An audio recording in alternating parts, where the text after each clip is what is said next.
Will Barron buy additional SpaceX shares at the IPO price? Yes.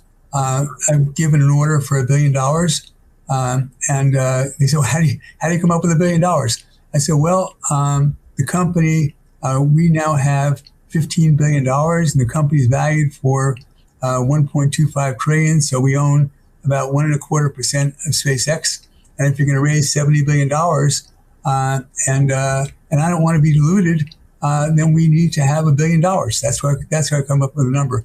And there's so many people who are huge money managers, people with 2 trillion, 3 trillion, 1 trillion, they don't own a share. And the people who have $7 or $8 trillion, they own way less than they can. So you have huge demand coming from people who don't own enough and have to own more.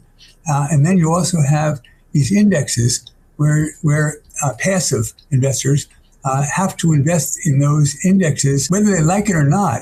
If they're going to duplicate an index and you have a new company coming into the index, they got to invest in it. So you have demand coming from investors who don't own any and want it, and are large cap growth investors. They have to own it. And then in addition to that, you have people who are going to be trying to duplicate an index, and they have to own it too. And then you have people like us who say, boy, I have never in my life seen a business like this, and I haven't.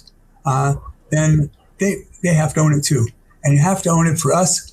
I've told my son, I say, Dad, don't say never, but I can't imagine that I'm ever going to sell my stock in Tesla, in SpaceX. Or Tesla. Or Tesla.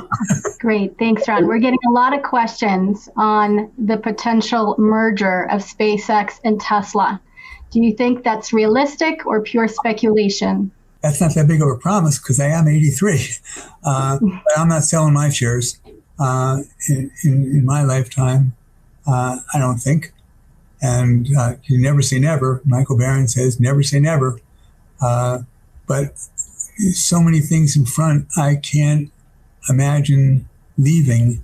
So I'm not selling. In fact, as I mentioned before, we're trying to buy another $1 billion worth of SpaceX stock in this offering. And I'm not a trader. I'm just an investor, investing in businesses that are run by people who I admire, who I trust, who are really smart, great leaders.